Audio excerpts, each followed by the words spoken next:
Sean bienvenidos todos los presentes que nos acompañan al Cuarto Congreso Internacional y Quinto Simposio Nacional sobre la prevención del suicidio y promoción de salud mental en niñas, niños, adolescentes y grupos vulnerables. Alumnos, docentes, promotores de la salud mental y participantes en general, a cada una de las instituciones responsables de organizar este evento. Y de igual forma, saludamos con mucho gusto a los integrantes de las instituciones invitadas a nivel nacional e internacional. Llamó a la gente rica cuando son capaces de satisfacer las necesidades de su imaginación. James. A continuación, me es grato presentar al doctor Carlos Rodrigo Garibay Rubio, asistente de investigación en el Instituto para la Prevención de Desastres de la Universidad de Kioto, Japón, y a quien destaca entre su desarrollo profesional por ser un docente de la Maestría de Gestión Integral de Riesgos y Protección Civil, Escuela Nacional de Protección Civil, Campus Chiapas. El doctor Carlos Garibay cuenta con una vasta experiencia respecto al área de salud y por lo anterior mencionado y su amplia experiencia que le precede, es un gusto recibirle en este congreso con la conferencia Salud mental en escenarios complejos, aplicaciones de inteligencia artificial. Adelante, doctor Carlos Garibay, el espacio es suyo. Muchas gracias. Pues muchas gracias a todos por dedicarnos su tiempo, que es uno de nuestros bienes más valiosos, ¿no? En escuchar a un servidor. Voy a procurar hacer que su tiempo valga la pena. Entonces, denme un segundito. Ok. Entendería que ahora sí estamos viendo la pantalla. Perdonen que en la parte superior sale una traducción simultánea. Yo utilizo PowerPoint para hacer traducciones del japonés al inglés. Vivo en Kioto. Entonces, de repente se me olvida que tal, y ese es el caso. Una disculpa. Entonces, hagan caso omiso. ¿De qué vamos a hablar el día de hoy? Vamos a hablar primero en el marco de la salud mental. Describiremos un poco qué es y por qué me tomo el tiempo de simplemente hacer referencia a algunos conceptos, porque estaremos tratando de dilucidar cómo las nuevas tecnologías pueden apoyar hacia pues una interpretación mejor de lo que está pasando, es decir, cortes de la realidad y también hacia el interior, digo, hacia el futuro, ¿no? Lo que vendría siendo proyecciones y forecast, se dice en inglés, ¿ok?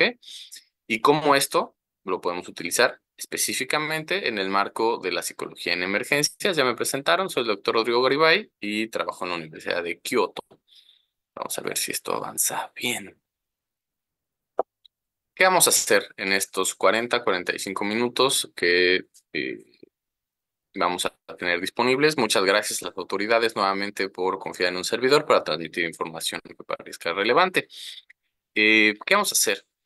¿Por qué esto es importante para México de cara a los avances que hay en otras partes del mundo? Porque debemos empezar a poner atención en cómo realizar esta clase de intervenciones usando nuevas tecnologías, cómo abonan los modelos predictivos a la detección rápida de necesidades que hoy en día bien lo hacen los clínicos, pero que al hacerlo de una manera sistematizada y automatizada puede tener algunas ventajas, no como receptores pasivos de la información que nos brinde una inteligencia artificial. Hablaremos qué es una inteligencia y si es realmente inteligente, la inteligencia artificial, o qué, y cómo nos va a ayudar esto a la comprensión de los fenómenos o de los cambios, en este caso psicosociales, ¿no? Vamos a estar utilizando un caso, que es el caso de la Ciudad de México durante el primer año de la pandemia, y veremos qué clase de datos tenemos, cómo podemos analizarlos, cómo pudimos analizarlos, y los dejamos públicos en varios lugares, ¿no? Voy a compartírselos también. Entonces, este será el ejemplo de integración a nivel de cancha, ¿no?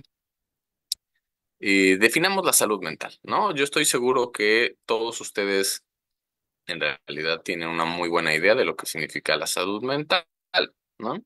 Y por eso están en esta clase de foros, pero me gustaría simplemente recordarles, ¿no? Que la Organización Mundial de la Salud nos dice que la salud mental es un estado de bienestar mental que permite a las personas hacer frente a los momentos de estrés en la vida, desarrollar todas sus habilidades, poder aprender, trabajar adecuadamente y contribuir a la mejora de sus comunidades, ¿no? Entonces, quiere decir que es una conceptualización basado en el bienestar, ¿no? Esa es la parte como inicial.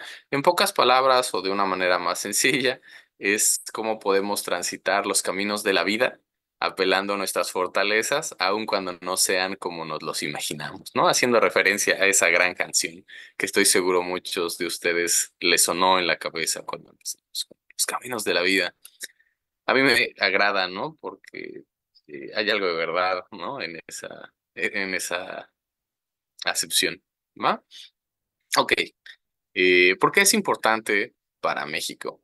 México, cuando empezamos a pensar en el riesgo, y esto es necesario que lo presente para entender lo que son los escenarios complejos, México es un país complejo, ¿no? Es un país con muchas vulnerabilidades, expuesto a muchos fenómenos y por tanto el riesgo es un elemento que todos los ciudadanos debemos de tener, digamos, en mente, ¿ok?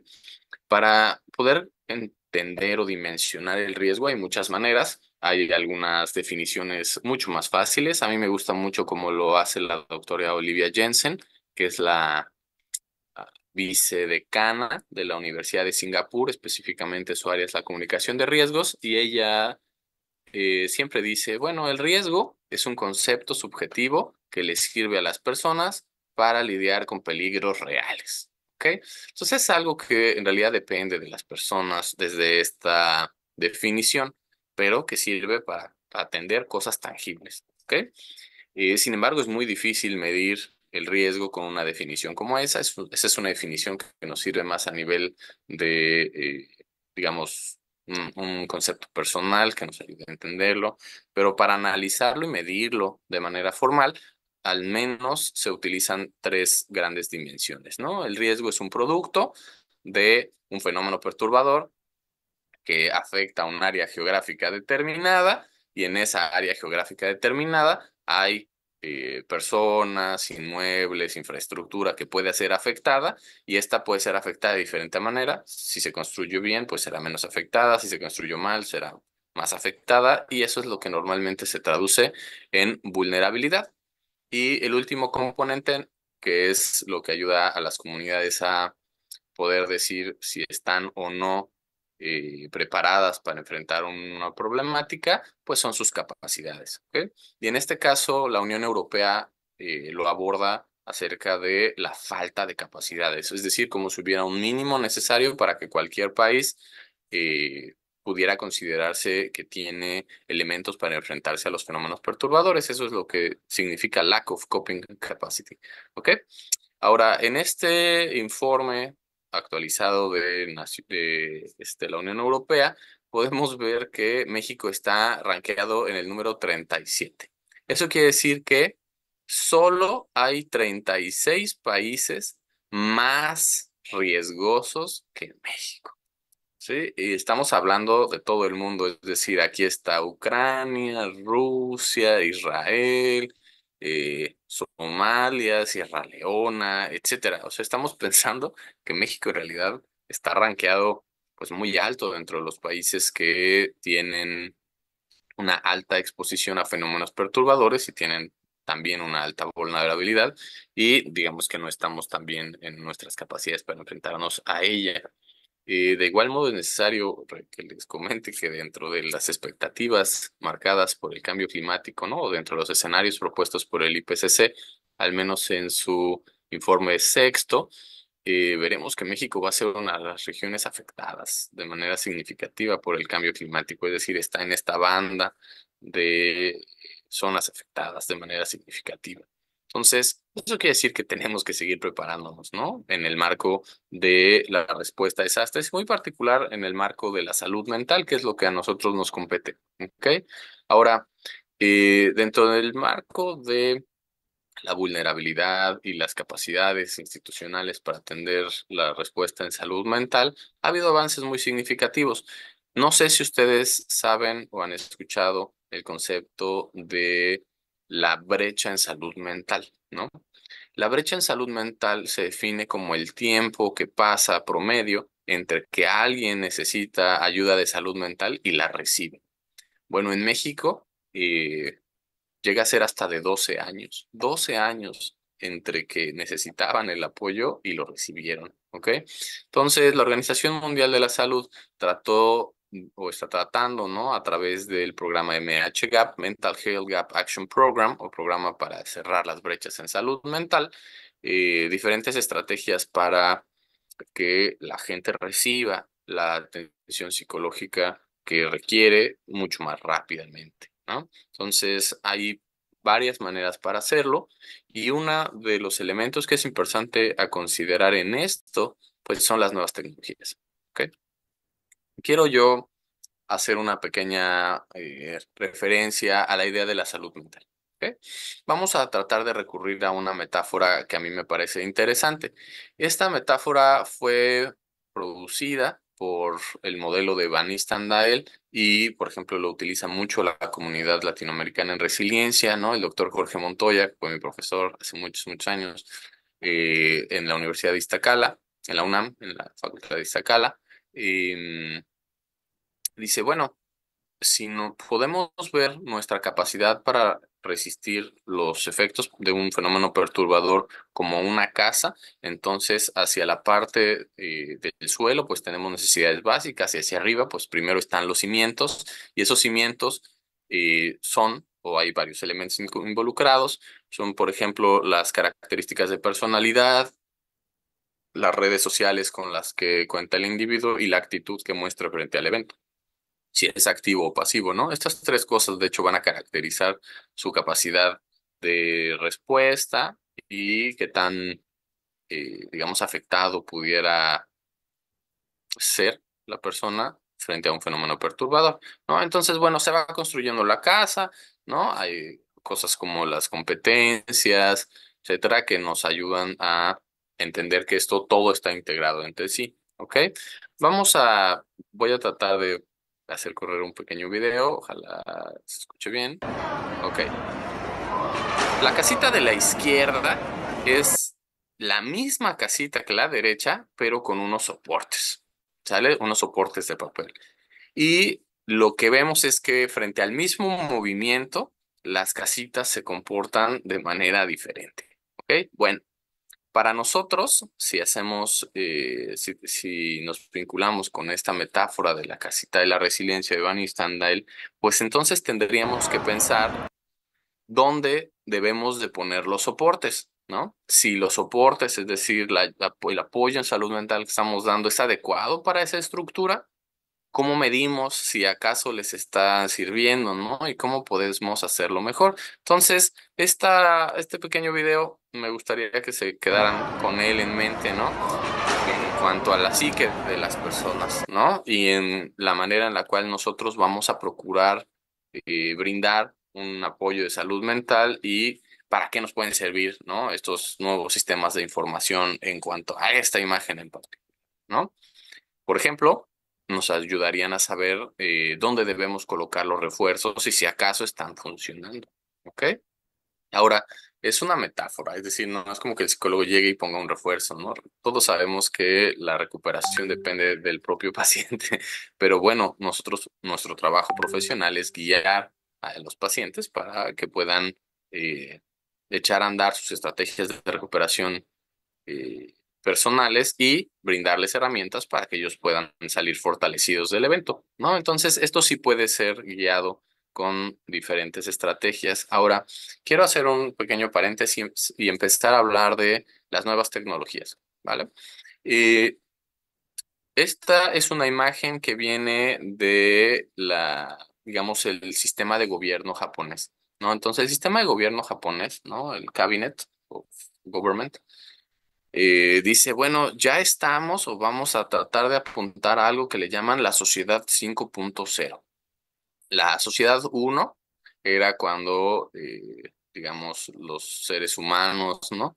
Se dedicaban a actividades de caza y recolección, ¿no? La sociedad 2.0 es cuando, pues, dimos el paso y empezamos a desarrollar la agricultura, ¿no? La 3.0 es cuando viene la revolución industrial y entonces transferimos parte del esfuerzo individual a las máquinas y a una organización de manera colectiva.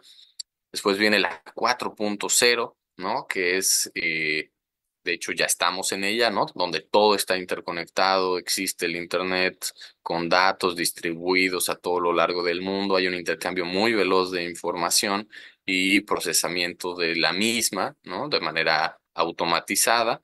Y ahora el tema es qué hacemos con esa información, cómo sacamos un beneficio hacia la sociedad, ¿no? Entonces, la apuesta del gobierno japonés es que tenemos que migrar a servicios individualizados, pensando en la ubicuidad del Internet. ¿Qué es la ubicuidad del Internet? Es decir, Internet por todos lados, ¿no? Que siempre estemos conectados y eso le permitiría, mediante aplicaciones, resolver las necesidades a nivel individual, ¿no? Es decir, tú quieres un cereal de cierta naturaleza o que tenga cierta cantidad de fresas y no piñas, entonces tú puedes pedir que tu caja de cereal pues tenga esa cantidad de fresas y no piñas, ¿no? Entonces la propia fábrica te lo hace en función de de los parámetros que tú determinaste. Esto parece irreal, pero recientemente fui a China y sin duda es el país más avanzado tecnológicamente del mundo. Y lo que yo pude ver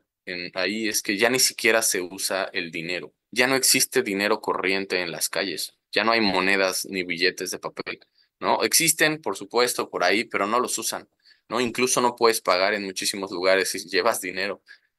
Todo se hace con códigos QR y transacciones utilizando los teléfonos celulares. Absolutamente todo. Los autobuses, los pagos en en las tiendas, no las grandes tiendas departamentales, sino las tiendas donde compras un refresco, las máquinas despachadoras, cualquier cosa ya se hace a través de un teléfono celular. Entonces, vamos hacia allá. La realidad es que sí hay o sea, ya está aquí la ubicuidad del Internet en ciertas zonas del mundo. Vamos migrando hacia allá. Hay algo que se llama la deriva tecnológica. Lo que estamos viendo también es que los países desarrollados que invierten en tecnología tienen un mayor Producto Interno Bruto. Y los países pobres, ¿no? Que están dejando relegada la tecnología, lo que vemos es que están bajando sus economías. Eso quiere decir que se están separando las brechas entre los países desarrollados y los países en vías de desarrollo. Y uno de los grandes drivers, ¿no? Cosas que jalan este desarrollo social es el uso de las tecnologías de comunicación e información. ¿Ok? Entonces, ¿qué pueden hacer, no? ¿Qué cosas se pueden hacer con inteligencia artificial y aprendizaje por computadora, machine learning? ¿Ok? Ahora, lo que ustedes probablemente hayan estado escuchando, yo pertenezco a la Facultad de Informática de la Universidad de Kioto también y al Disaster Prevention Research Institute, que es el Instituto para la Prevención de Desastres, ¿sale? Entonces, ¿qué hemos podido apreciar que sucede, no? Eh, Hoy en día le llaman inteligencia artificial al uso de aplicaciones como ChatGPT, Copilot, eh, etcétera, etcétera, ¿no? Que es lo que se llaman MLL, ¿no? No, Large Language Models, LLM, perdónenme, LLM. Entonces, estos Large Language Models lo que hacen es trabajar en la predictibilidad de la siguiente palabra en función de las que ya pusiste anteriormente, ¿no? Y el tema es que funcionan como del lado izquierdo lo que vemos son los modelos de aprendizaje por computadora, machine learning, ¿no? Entonces tú tienes un dato, ¿no? Digamos, son los layers, ¿no? Estas cositas, estas bolitas azules, ¿no? Y tú tienes, por ejemplo, 20 peras, 20 manzanas, ¿no? Y quieres saber el número de fruta vendida, ¿no? Entonces tú puedes hacer algunas operaciones matemáticas y te va a dar en la siguiente capa el resultado, ¿ok? ¿Qué significa machine learning y cómo funcionan o cómo se calibran estos modelos de predicción de palabras? Son muy parecidos. Lo que hacen es que tú metes los datos iniciales, tienes un par de capas escondidas, se llaman hidden layers, ¿no? Pueden estar entreconectadas entre sí o no, solamente conectadas por ciertas secciones y haces que se haga el cálculo, te dan un resultado y ese resultado los vuelves a interconectar y le pides que te dé otro resultado, ¿ok? Entonces está las bolitas, déjenme ver si sale el cursor, ok, las bolitas verdecitas, luego las negras, que son las capas escondidas, y luego el resultado final, ¿ok? Eso se llaman redes neurales. ¿Y qué pasa? La ponemos a iterar, es decir, lo hacemos que gire unas 1000, 10,000 veces, ¿no? Y entonces cada giro lo que hace es ajustar el peso relativo que se le debe de dar a cada una de las respuestas. Y con eso, al final del día, va ajustando digamos, la eficiencia de su resultado. Entonces, eso es lo que nos permiten, digamos, la estructura básica dentro del Machine Learning y una aplicación de la misma, pero específicamente referida a palabras, ¿no? Del lenguaje, es lo que se llaman LLMs, ¿no? Large Language Models, y es lo que tenemos en ChatGPT. ¿No? Por supuesto, los modelos tienen limitaciones y es que pueden alucinar, así se le llama, ¿no? ChatGPT puede alucinar y decirte cosas que no son y eso lleva a la gran discusión dentro de las eventos internacionales hoy en día en reducción de riesgo de desastre y es quién debe estar al mando, ¿no? Debe estar la máquina al mando, es decir, no saber qué pasa ahí dentro, ¿no? Dentro de estas capas escondidas y simplemente hacerle caso a lo que nos dicen o debe haber un ser humano al final, ¿no? Evaluando el producto que nos están dando estos modelos y tomando decisiones en función de esto, ¿ok?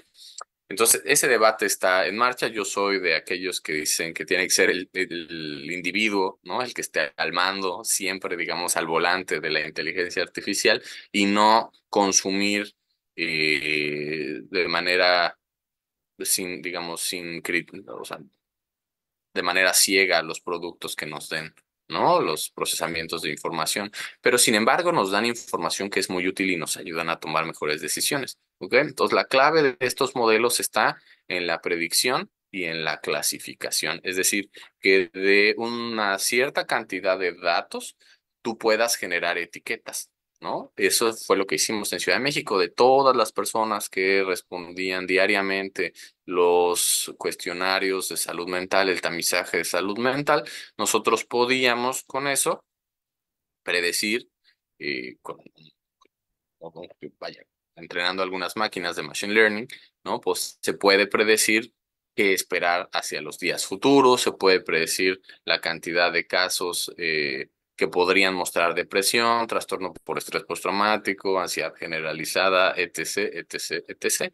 ¿Ok? Entonces se pueden generar etiquetas y estas etiquetas nos ayudan a generar no solo eso, que son las clasificaciones, sino mejores predicciones hacia el futuro.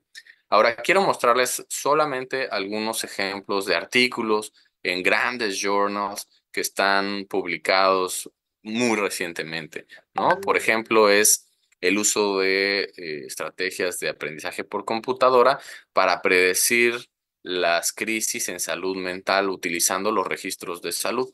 Es decir, ahí lo que ven es casos relacionados con eh, hipertensión y otras dimensiones de salud que tanto pueden ayudarnos a predecir que tengan una crisis de salud mental. Entonces, hay dimensiones que pareciera que no están relacionadas de primera mano, pero que estos grandes modelos nos ayudan a poder unir entre sí, ¿sale? Ahora, del otro lado, ¿no? El MIT, esta institución muy prestigiosa en cuanto a desarrollos tecnológicos, ¿no? Massachusetts Institute of Technology, nos dice que, bueno, ellos están utilizando técnicas de Machine Learning para mejorar la salud mental de sus alumnos y en sus clínicas, ¿no? Entonces, vemos que esto es una tendencia. Simplemente para abonar un poco más en esta línea de pensamiento, eh, en el futuro muy cercano, ¿no? Estará esta Pacific Rim International Conference of Artificial Intelligence, va a ser en la Universidad de Kioto y quiero mostrarles solamente algunos de los tópicos que están enunciados a poder participar dentro de este evento, ¿no? Uno, por ejemplo, es, no nos vamos a meter muchísimo en lo técnico, ¿no? Pero utilizando una técnica de redes neurales, ¿no? Como lo que les mostré del Machine Learning, lo que está haciendo es evaluar la emoción para, digamos, las consultas en el marco de la depresión, ¿no? Es decir, aquí están trabajando en la presentación de un algoritmo que les ayude a evaluar si los pacientes están mostrando mejorías o no en relación con la depresión a través del análisis de cierta información durante sus terapias o durante sus intervenciones, ¿ok? Otra, por ejemplo, están evaluando los cambios en las expresiones faciales de positivo, neutro, negativo, para monitorear el estado interno de las personas. Y esto lo están proponiendo como un mecanismo para identificar los cambios sutiles en personas con discapacidad, autismo y, digamos, cualquier problemática que no permita a la persona una natural expresión facial o que sus cambios sean muy ligeros. Entonces, que a veces es difícil y toma tiempo para una persona aprender a discriminarlo, bueno, pues las máquinas pueden ayudarnos a hacerlo, ¿no? Otra es, por ejemplo, la clasificación de argumentos disonantes, ¿no? Es decir, detección de distorsiones cognitivas, ¿no? A través del discurso, con algo que le llaman técnicas de aumentación de datos, ¿no? Y lo que hacen es mover, digamos, el concepto, lo pueden pasar a varios idiomas, le buscan sinónimos y lo regresan al idioma original y esto permite después, mediante una eh, digamos, contrastar entre las dos posibles, entre la respuesta original y lo que se obtuvo, si hay concordancia entre el discurso. Entonces, vemos las grandes iniciativas que hay alrededor del mundo, alrededor de cómo podemos facilitar la detección y la atención, seguimiento de la salud mental en consultas. ¿Ok? Entonces, también, por supuesto, depende no solo lo que estamos diciendo, sino también cómo lo estamos diciendo, ¿no? Entonces, la calidad del discurso también ayuda a que podamos identificar, por ejemplo, hacia dónde hay consistencia entre los individuos. Entonces, las dimensiones a evaluar o que podemos evaluar con esta clase de desarrollos tecnológicos son enormes y depende de nuestros sensores, ¿no? Es decir, ¿qué es un sensor? Pues una cámara es un sensor, un micrófono es un sensor. Dependiendo de la calidad de datos que tengamos, podemos evaluar eh, los aspectos emocionales, podemos evaluar los contenidos del discurso, podemos evaluar la calidad y los cambios en las inflexiones de voz, etcétera. ¿Ok? Entonces, nos ayuda, o lo que vamos a ver es en los próximos años un desarrollo brutal, ¿no? Muy avanzado en cuanto a la capacidad para predecir, identificar, clasificar fenómenos alrededor de la salud mental en las intervenciones de cualquier índole. ¿Ok? Entonces, esto se llama clustering, es decir, tú puedes agrupar o generar estas etiquetas dependiendo de la cercanía de los puntos encontrados, que puede ser la cercanía, por ejemplo, entre tu sonrisa o una de tristeza, ¿no? Entonces tú puedes establecer puntos medios e ir generando elementos de predicción. ¿Por qué esto es importante para México? ¿Vale? Entonces, cierro el paréntesis relacionado con conceptos muy básicos de la tecnología de la que estamos hablando. Y quiero mencionar que esto es importante para el país, específicamente en contextos complejos. ¿Qué es un contexto complejo? Cuando todo está pasando a la vez, ¿no? O tienen muy pocas diferencias temporales entre la presentación de los fenómenos perturbadores. Y solo quiero mostrar ejemplo de 2017. En 40 días entre agosto y septiembre hubo dos sismos de gran magnitud de 8.2 y 7.1, dos tormentas tropicales y tres huracanes. Entonces, esto creo que deja muy claro la situación de México frente a los fenómenos complejos. Ya no podemos pensar en una sola cosa a la vez, sino tenemos que pensar en más de una. Por ejemplo, la pandemia por COVID-19, ¿no? La pandemia por COVID-19 eh, generó una serie de afectaciones en salud mental en toda la población, pero también generó problemas en la economía de las ciudades, en las economías personales, ¿no? A nivel de hogar y se llevó a muchas otras personas, ¿no? O sea, hubo problemas de salud, económicos, de movilidad, de la propia infraestructura, porque al irnos a los hogares, cosas como las escuelas quedaron eh, pues sin ser atendidas de manera continua y cuando regresaron los niños a clases, las escuelas estaban terriblemente dañadas por el propio paso del tiempo, ¿no? Dejen la vandalización y esta clase de cosas, ¿no? Que sí ocurren, solo por el propio paso del tiempo sin que haya alguien en ese edificio, los daña, ¿no? Entonces, bueno, la pandemia por COVID-19 es un caso muy emblemático que vamos a analizar y que presentó toda clase de riesgos y problemáticas hacia la salud mental, ¿no? Por ejemplo, quiero mencionar el tema de las tecnologías de la información alrededor del aumento en la probabilidad de sobrevida de los pacientes que fueron intubados. ¿Ok? Eh, un servidor estuvo participando, en ese momento yo era director general en la Secretaría de Gestión Integral de Riesgos y Protección Civil y teníamos personal, y incluso personalmente estuve metido en eso, en todos los hospitales de la Ciudad de México, ¿no? A mí en particular me tocaron algunos. Teníamos gente 24 horas ahí. ¿Y para qué las teníamos ahí? Bueno, montamos esas carpas afuera de los hospitales. Y esas carpas, eso fue por instrucción de la jefa de gobierno, ¿no? Ahora la futura presidenta. ¿Y qué hacían esas carpas? Los familiares de aquellas personas que estaban dentro en las unidades de atención crítica y que a veces tenían que ser intubados, les ofrecía la oportunidad de conectarse utilizando tabletas entre el que estaba dentro en cuidados intensivos y el familiar que estaba afuera en la carpa. Si los pacientes tenían contacto con sus familiares antes de ser intubados, eh, parecía que había una mejora en más que mejora, un aumento en la probabilidad de que salieran recuperados, ¿no? Estas cosas, las métricas fueron muy difíciles tenerlas, pero dentro de las impresiones de los propios médicos, como de la gente que estaba alrededor, el fortalecimiento de los lazos sociales y de los lazos familiares en momentos críticos, facilitados por tecnologías de la información, es increíblemente importante en la atención de una emergencia y más en escenarios complejos como ese. ¿Ok? Quiero hacer hincapié en otro problema que tuvimos, ¿no?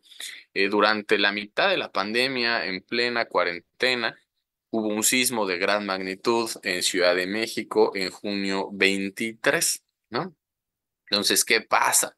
Eso es un ejemplo clarísimo de un evento complejo, ¿no? O sea, dos eventos que son percibidos como capaces de poner en riesgo la vida de las personas, ¿no? Con recomendaciones diferentes, chocan, ¿no?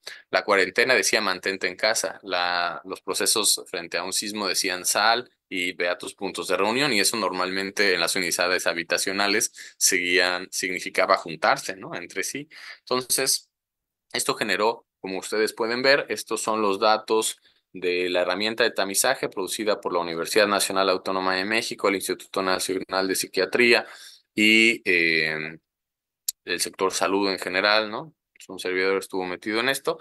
Vemos el cambio enorme en el número de aplicaciones o de gente utilizando esta aplicación en sus teléfonos después del sismo, ¿no? O sea, no fue inmediato, fue un día después, pero hubo un aumento del 2600% con respecto a las tendencias de las 72 horas anteriores. Esto, por supuesto, colapsó el sistema de la línea de la vida, por ejemplo, ¿no? Donde llamamos para pedir ayuda.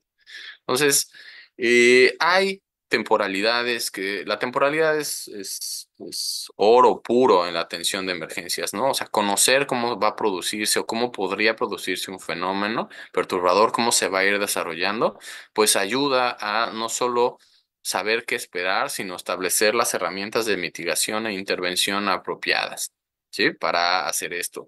Dentro de estos grandes marcos de atención, desde la clínica, con el paso del tiempo, se identifican, digamos, hace la diferencia entre la ventana de la respuesta por estrés agudo, un desorden por estrés agudo o el estrés postraumático, ¿no?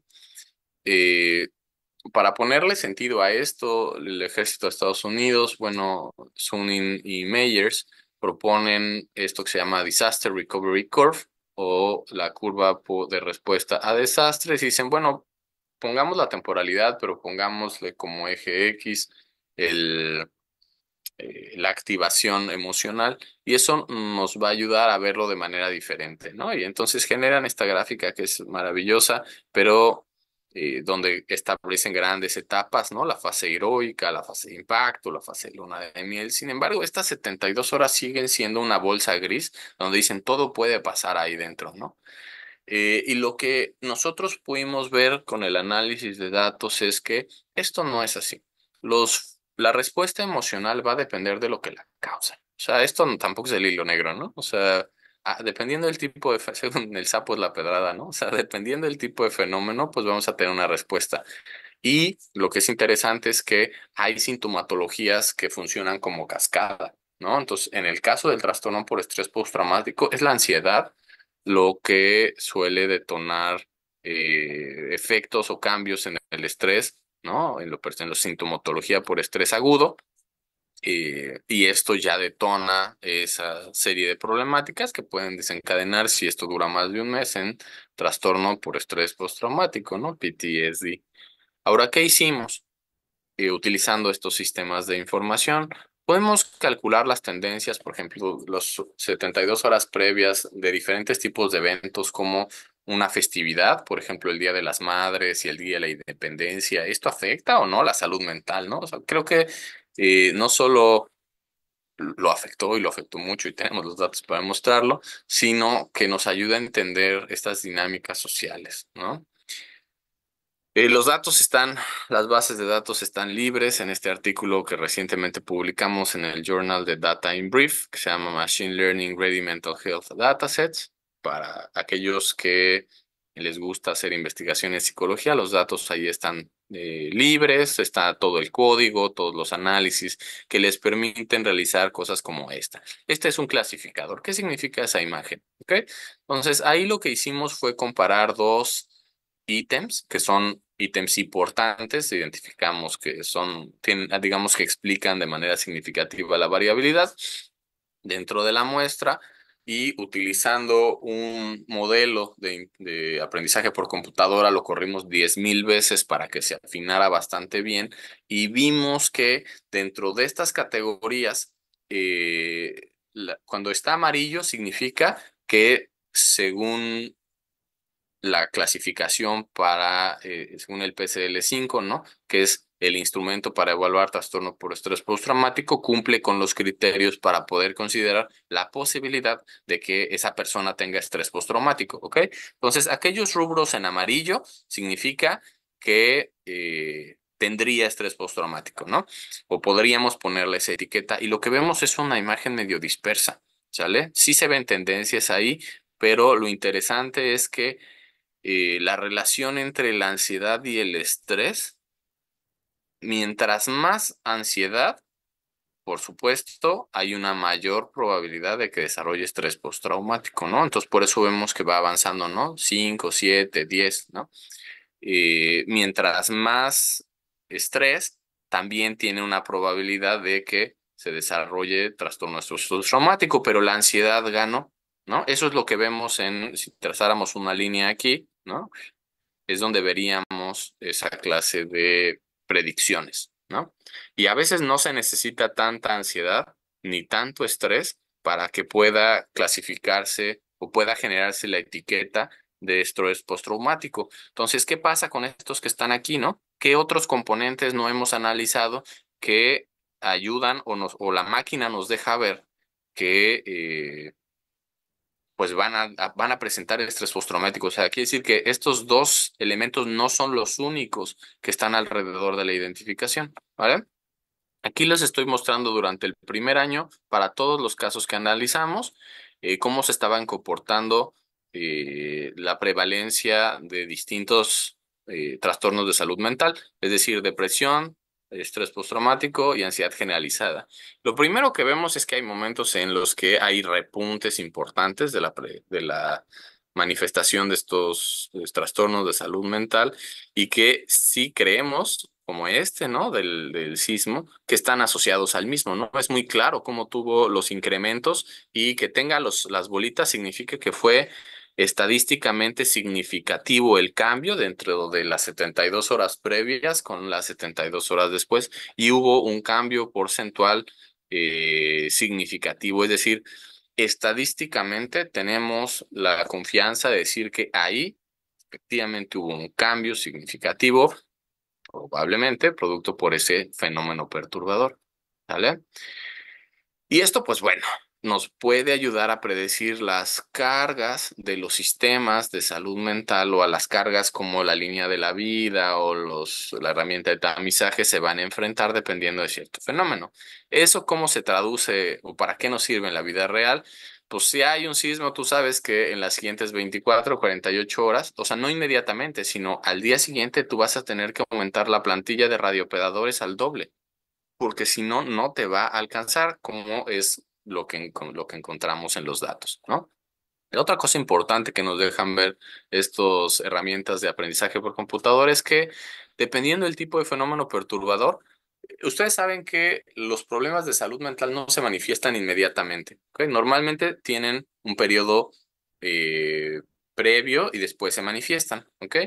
Bueno, esos periodos pudimos identificarlo en horas, ¿no? A las cuántas horas, dependiendo del tipo de fenómeno, va a haber un cambio significativo en salud mental y qué tan grande va a ser este cambio o podría ser este cambio, ¿ok? Esto de cara a poder mejorar pues los sistemas de respuesta, ¿sale? Entonces, solamente para tratar de redondear algunas conclusiones, lo que vemos es que el estudio de la salud mental se ve enriquecido con las tecnologías de la información, nos van a ayudar en tanto para etiquetar como para clasificar y agrupar y también para predecir, pero deben de ser una persona analizando la información, es decir, no le pregunten a ChatGPT todo su futuro, ¿no? Lean lo que les dice y ustedes analicen no ciegamente lo que está sucediendo ahí, ¿ok? Porque las máquinas pueden alucinar, se llama overfitting también, o sea, pueden, como todo es predicciones, estamos utilizando medias, ¿no? Estamos generando la mejor respuesta posible de un gran número de situaciones o de un gran número de posibilidades. Eso quiere decir que los casos extremos no son adecuadamente abordados. Estamos hablando aquí de la normalidad según la curva de Gauss, ¿vale? Es decir, donde normalmente se agrupan, porque utiliza eso para la predicción. Entonces, los casos extremos no son fácilmente abordados por los sistemas, por ejemplo, de los large language models, ¿no? Los modelos de lenguaje grandes, ¿ok? Y la otra cosa importante que aprendimos es que, pues, hay sintomatologías que están a la base de otras, ¿no? Entonces, si tratamos de hacer intervenciones muy específicas o muy puntuales, eh, en el tiempo correspondiente de este fenómeno, pues la idea es que pudiéramos mejorar el resultado de nuestras propias intervenciones como agencias de salud mental, ¿vale? Esto es todo lo que quería compartirles. Me parece que lo hice en un tiempo correspondiente, 45 minutos. Muchas gracias a todos por su participación en este congreso y queda a sus órdenes para contestar preguntas.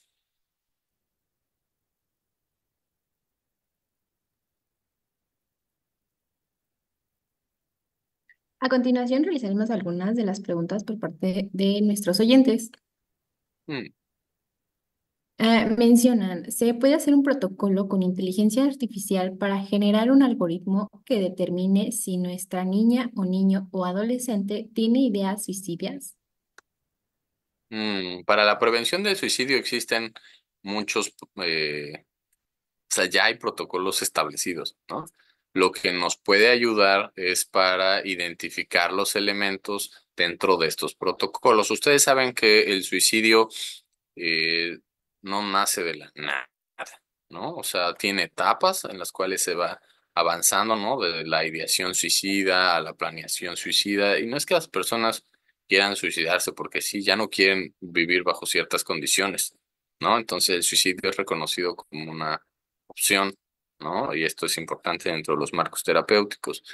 Y entonces no es que le digas a la máquina, dame un protocolo de actuación, los protocolos ya existen. Lo que podemos pedirle es, ayúdame a identificar si se me está pasando alguno de estos rasgos o signos que pueden ser, digamos, que se me pueden pasar como terapeuta, es decir, dentro de los contenidos de los contenidos o con las inflexiones de voz o con los gestos, ¿no? Asociados a ciertos componentes, dime si hay un mayor riesgo o un menor riesgo de que pudiera presentar cierta clase de conductas, ¿no? Entonces, sobre eso podemos trabajar.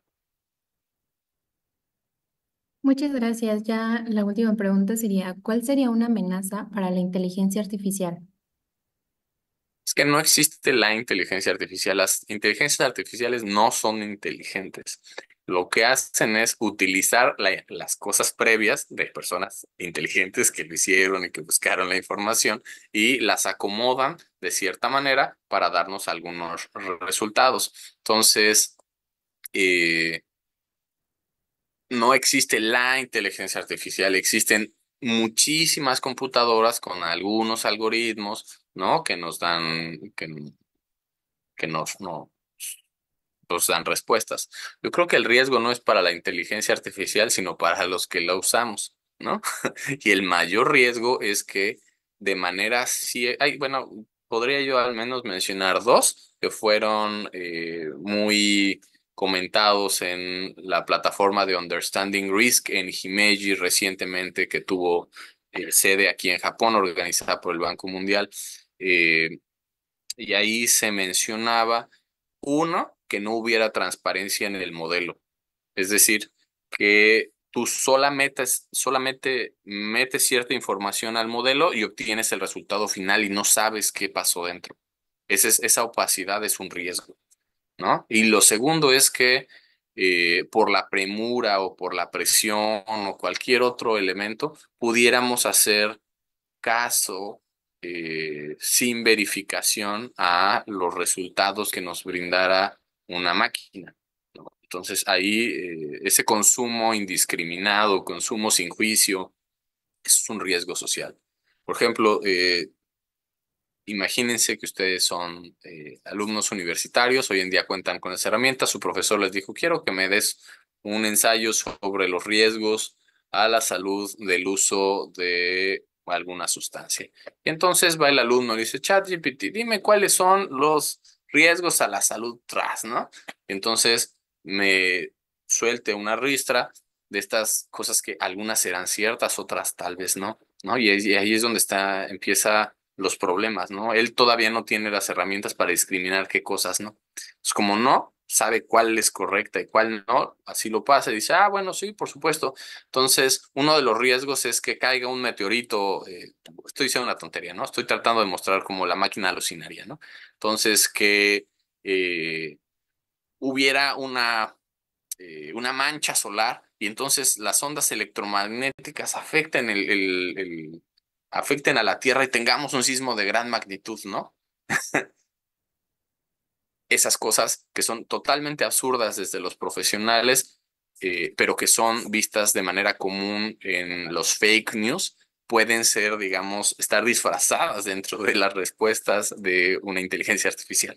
Y entonces no sé si fui súper claro con mi respuesta, pero la posibilidad, a veces la dificultad de identificar los elementos verdaderos de aquellos que no lo son dentro de una respuesta producida por una máquina y su consumo acrítico es un verdadero riesgo social. Otro usuario comenta, ¿cómo podemos usar la inteligencia artificial en nuestra consulta del día a día? Ah, eso es muy bueno. Lo primero que necesitamos es tener datos. Recuerden que las máquinas necesitan datos para calcular, ¿no? Entonces, primero les preguntaría si ustedes tienen mecanismos de seguimiento que les permitan obtener datos, ¿no? O sea, datos como de ahí adentro, ¿no? O sea, los discursos de los pacientes, graban la sesión, cómo, ¿no? Y luego cómo procesamos el dato. Las compañías de software digamos, invirtiendo en generar softwares que te ayuden a hacer esto de manera automática, ¿no? De ahí viven estas compañías. Entonces tú puedes, y existen, tú puedes bajar el software que te permita analizar, digamos, el lenguaje natural, ¿no? y te diga la probabilidad de ciertas cosas, ¿no? Entonces tú recuperas la información, la metes, lo analiza y te da un resultado final, y te puede ayudar a hacer, puede ayudar a ver, analizar con otros ojos lo que tú pasaste en tu sesión. Ahora, el problema es que los LLMs están entrenados en inglés, ¿sí? Entonces, para Latinoamérica es un verdadero reto, ¿no? O sea, la, también para Asia, ¿eh? O sea, por ejemplo, la eficiencia y efectividad de estos modelos son mucho mayores en inglés que en español, ¿no? Porque se entrenan con bases de datos en inglés y no en español, o las de español no son tan grandes como las de inglés, ¿vale? Entonces, ¿cómo te puede ayudar? Bueno, pues tendrías que echarte un clavado a qué cosas hay por ahí que pudieran ser interesantes, pero más importante es qué clase de datos puedes tú recuperar dentro de tus intervenciones para analizarlos, ¿no? Ahora, recuerden que eh, pues hay muchas cosas que están protegidas, entonces necesitan el consentimiento de sus clientes para poder analizar esos datos, ¿no? Pero sí funciona. Eso, por ejemplo, Corea del Sur lo está haciendo de manera estandarizada, y China también, ¿no? En sus consultas ya tienen un micrófono ahí y eso lo pueden meter a grandes servidores y ya les está dando los resultados como en tiempo real. Entonces, más que pensar en un tono individual, tenemos que pensar que estas estrategias van a funcionar cuando de manera social sean absorbidas en esta idea de la sociedad de 5.0. Muchas gracias. Y por último, dice, retroalimentar estas bases de datos con casos clínicos reales puede ser contraproducente. No, no, por supuesto que no. Mientras, o sea, ¿cómo creen que se generaron esos modelos? ¿Se acuerdan esta parte de cómo el CAPTCHA, ¿no? Para pasar necesitas identificar los semáforos o las bicicletas o dónde está el carro y dónde no? Esos fueron como entrenaron los sistemas de identificación de imágenes. ¿No? No seamos ingenuos, de ahí lo hicieron, ¿no? O sea, con millones y millones de personas haciendo esto, pudieron ajustar los modelos.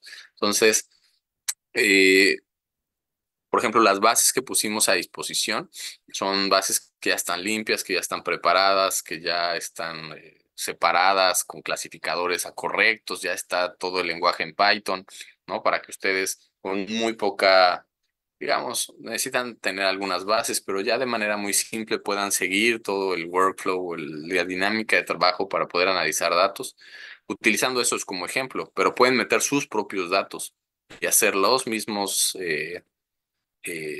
o cálculos muy similares utilizando sus propias bases, ¿no? Entonces, lo que intentamos ahí no solo es dar las bases, ¿no? O sea, no fue darles el pescado, sino enseñarlos a pescar, ¿no? Es decir, que ustedes puedan desarrollar herramientas que son necesarias para analizar información, ¿no? O sea, hoy en día el data analysis o el análisis de datos no es no es un extra, es una necesidad. Y yo les sugiero, ¿no? Que trabajen, o al menos inviertan un poco de tiempo en familiarizarse con estas cosas, porque el futuro ya está aquí, solo no está en Latinoamérica, pero va a llegar. Muchas gracias, doctor. Sin duda es muy interesante todas estas situaciones que nos menciona y en las cuales debemos poner especial énfasis para mejorar las intervenciones dentro del tema. Agradecemos la grata presencia del doctor Carlos Rodrigo Garibay Rubio y a continuación haremos la entrega de un reconocimiento virtual y en agradecimiento por su excelente participación. Muchas gracias. Fundación Preven AC, cuidando y pensando en tu salud, y la Federación Mexicana de Auditores, Certificadores y Peritos en Salud, por medio de la Universidad La Salle en Nezahualcóyotl, otorga el presente reconocimiento al doctor Carlos Rodrigo Garibay Rubio por la participación como conferencista en la conferencia magistral Salud Mental en Escenarios Complejos, Aplicaciones de la Inteligencia Artificial y Machine Learning en la psicología de emergencias en el cuarto Cuarto Congreso Internacional y Quinto Simposio Nacional sobre la Prevención del Suicidio y Promoción de la Salud Mental en Niñas, Niños, Adolescentes y Grupos Vulnerables, llevados a cabo los días 28, 29 y 30 de agosto del 2024. Muchas gracias. Cuídense mucho. Perdonen que no me dio tiempo de contestar todas sus preguntas, pero bueno, quedo a sus órdenes para cualquier otra cosa. De nueva cuenta agradecemos la presencia de todos a este evento y por supuesto al doctor Carlos y solicitamos a los participantes quedarse mañana en punto de las 9 por medio de nuestras redes, por medio del programa virtual para darle continuidad a este congreso. Muchísimas gracias y excelente tarde. Hasta luego.